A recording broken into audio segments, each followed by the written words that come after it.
मैं आपसे बताऊं, मैं डॉक्टर नहीं, मैं पेशेंट हूँ।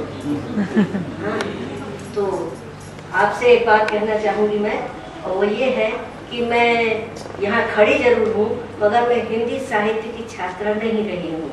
मैंने अंग्रेजी साहित्य पढ़ा है और पढ़ाया है, मगर लिखती हिंदी में हूँ मैं। तो मैं वो जो पृष्ठभूमि आपकी है वो मेरी पृष्ठभूमि नहीं है, तो मैं साहित्य को कुछ अलग अर्थ में प्रस्तुत करूँ। जैसे ये लोग कवि गानों को लेके बोल पाएंगे, शायद मैं वैसा नहीं बोल पाऊंगी। और चूंकि माइक लिया है इसलिए सच बोल रही हूँ, छुपाने की कोशिश नहीं करूँगी। क्या बात है।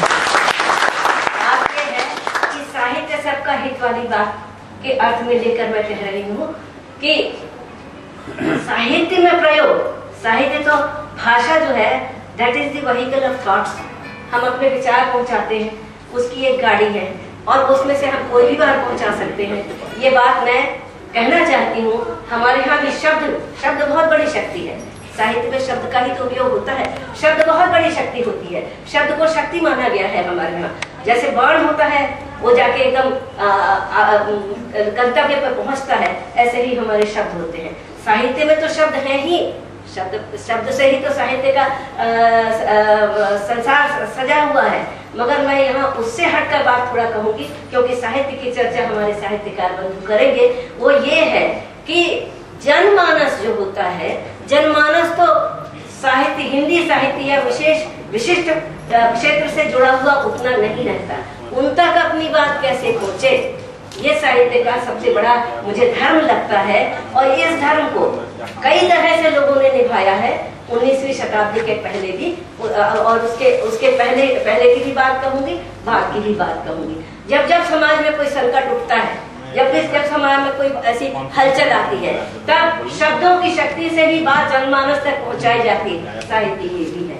जैसे बहुत सारे क्रांतिकारियों ने पेपर निकाले, हम जानते हैं तिलक जी गीता रहस्य भी लिखते थे, गीता भी हमने पढ़ी है, और वो पेपर निकालकर जनमानस से अपनी बात भी कहते थे, वो भी एक साहित्य है। मैं उस पक्ष को लेकर बोलूंगी, और स्पष्ट रूप से, क्योंकि मैं उस विषय पर नहीं उतनी जानकारी रखती हूँ, इसलिए मैं समझती हूँ मैं बात आप तक पहुँचाऊंगी।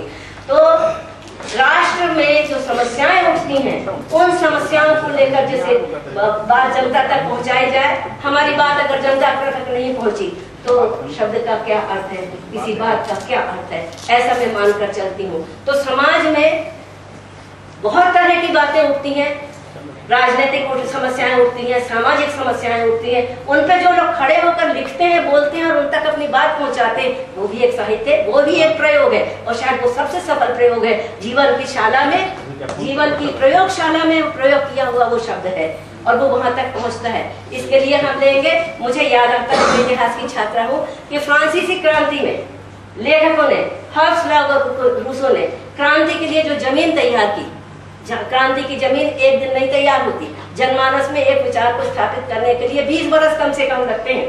तो उन्होंने जो लिखा और उसके बाद जनमानस तैयार हुआ, कैसे जनता कुचली जा रही थी, और वो तैयार हुए, और वहां पे इतनी बड़ी क्रांति हुई जो आज हमारे प्रजातंत्र का बेसाथ कर सकते हैं। वहीं से स्वतंत्रता, समानता और उसकी बात वहां से उठकर आई और बात पहुंची।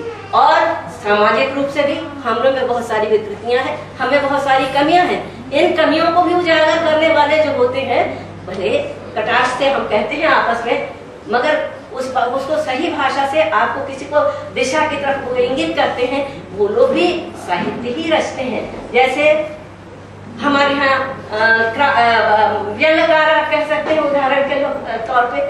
साहित्य में पहले व्यंग्य विधा नहीं थी, व्यंग्य धीरे से आया है, 60 के दशक में आया है ये।